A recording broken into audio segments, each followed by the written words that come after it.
आइए हम लोग पूरी लगन के साथ जितनी अपनी क्षमता है, मन की एकाग्रता, बुद्धि की शक्ति, इंद्रियों की शक्ति, अपनी पूरी सामर्थ्य को हम प्रयोग करें फिर से समझने के लिए इस सिर से पैर की उंगली तक इस अलौकिक रचना का लक्ष्य क्या है। याद रखिए कि जब बचपन में हम जन्म लेते हैं तो घर के लोग कहानियाँ सुनाते हैं, कहानियों के माध्यम से शिक्षा देते हैं। एक बहुत ही मशहूर और प्रसिद्ध कहानी है तीन बंदर। ये सब लोग जानते हैं कि हम मानव को तीन बंदर की तरह रहना चाहिए। एक आंख बंद करता है, एक कान, एक मुंह, कि हम बुराई देखेंगे नहीं, बुराई सुनेंगे नहीं और मुंह से हम बुरी चीज बोलेंगे नहीं। तब बताइए ऐसा सोचना क्या संभव है? हाँ संभव है, बशर्ते कि हम क्रियायोग ध्यान की गहराई में प्रतिपल और अधिक उतर रहे। अगर क्रिया की गहराई में नहीं है तो संभव नहीं है। चलो आंख बंद करके हम आंख बंद कर लेते कि कोई बुराई देखेंगे नहीं, लेकिन हम मन की आंखों से बुराई हो रही तब क्या करेंगे? कान बंद कर लेंगे कि हम कोई बुराई सुनेंगे नहीं, तो कान बंद कर लेने पर ढेर सारी जो अतीत की और कल्पनाओं की आवाज होती है, जिसको कहते हैं कि बुरी आवाज है, उसको क्यों सुनते हैं? और मुझसे कोई चीज ऐसा बोलेंगे नहीं कि जो ठीक ना हो। ये सब चीज संभव तभी है जब हम क्रियायोग ध्यान से प्रतिदिन और अधिक जुड़ने की क्रिया में सफल हों। इसके ठीक पहले हम सभी लोग क्रियायोग से जुड़े हैं। एक पल के बाद सुनिश्चित हो कि क्रियायोग से हम और अधिक जुड़ गए हैं। ऐसे प्रतिपल और अधिक जुड़ने का अभ्यास में हम लगे रहें, ये आवश्यक है। हमें क्रिया सीखना है तो सबसे पहला काम है कि हम शुद्ध श्रोता बने, सुनने वाले बने। ज्यादातर हम सुनते हैं तो याद करने के चक्कर में रहते हैं। हम कैसे याद कर लें, या सुनते हुए कह क्या रहे हैं, इसका अर्थ क्या है। अगर सुनते समय उसके अर्थ में आते हैं कि इसका भाव क्या है, अर्थ क्या है, इसको समझें। सुनते हुए समझना चाहते हैं, सुनते हुए याद करना चाहते हैं, तो आप सुन नहीं पाएंगे। जब सुन नहीं पाएंगे तो जब सुन ही नहीं पाएंगे तो उसको कैसे समझेंगे आप? इस क्रिया विज्ञान की पहली शर्त है कि आप शुद्ध रूप में सुनना सीखिए। हम लोग कहते हैं कि हम भारतवर्ष के हैं और अपने इस देश का गुणगान करते हैं, करना भी चाहिए। गुणगान तो प्रत्येक राष्ट्र का होना चाहिए, सभी का होना चाहिए। अगर हम इस देश का गुणगान करते हैं, ठीक है, तो कैसे करें हम?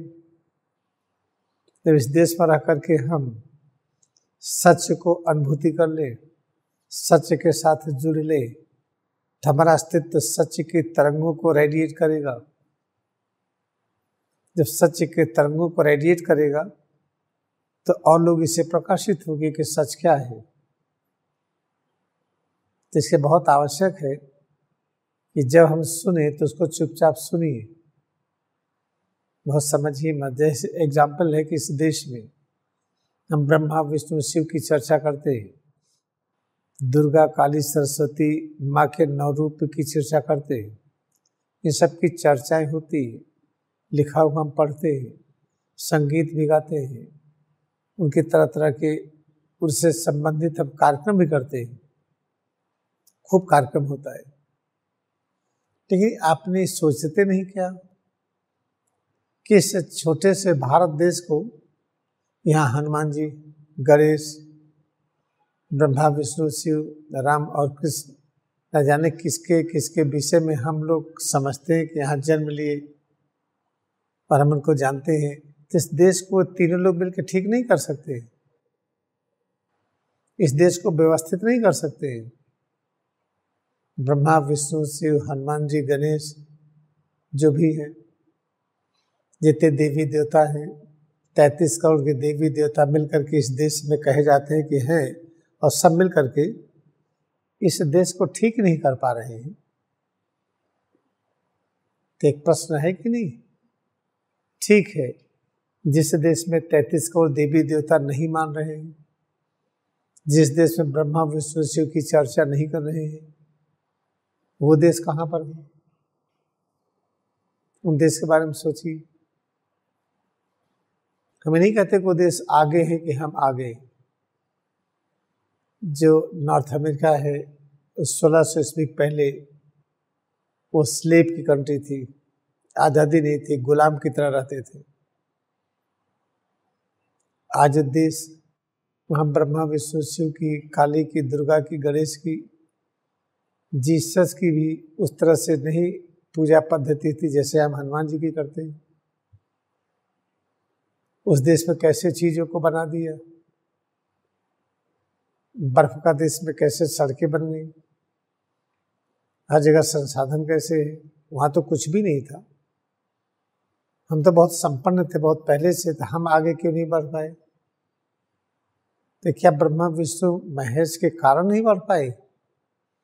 या जो माँ के 9 रूप है, अभी नवरात्र होगा, उसमें माँ के 9 रूपों की पूजा होगी, तो सब मिलकर के देश को ठीक नहीं कर पा रहे हैं।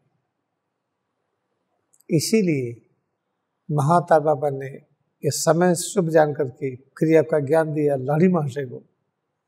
अगर आप क्रिया योग ध्यान करेंगे तो पता चलेगा कि भगवान का वो रूप, भगवान के जिस रूप से, जिस अस्तित्व से ब्रह्मांड की सभी रचनाओं की सुरक्षा है, उनका रख रखाव है, उनका निर्माण, उनमें परिवर्तन है, वो हर जगह है। वो भगवान का सर्वव्यापी रूप यहाँ भी है, तो अमेरिका में भी है, कनाडा में है, यूरोप में है, पाकिस्तान बांग्लादेश में भी है, हर जगह है, चाइना जापान रूस सब जगह है।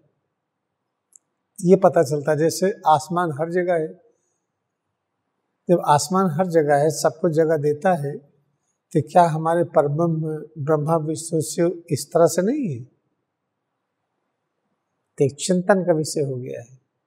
इसलिए क्रिया योग विज्ञान सीखने की आवश्यकता पड़ गई। जब आप क्रिया योग ध्यान सीखते हैं तो अगर हैं ब्रह्मा विष्णु शिव तो अपने अंदर ही मिलेंगे। दुर्गा के 9 रूप अपने अंदर ही मिलेंगे। जितने 33 करोड़ के देवी देवता सब अपने अंदर ही मिलेंगे। ब्रह्मांड की संपूर्ण रचनाएं अपने अंदर ही मिलेंगी। ये क्रिया का सिद्धांत है। अपने अंदर मिलेंगे, किस रूप में मिलेंगे? उनका डिवाइन फॉर्म होता है। जैसे बेल के एक बीज को खाइए तो चुभेगा नहीं, उसी बेल के बीज से पेड़ होता है, उसमें कांटे भी होते हैं।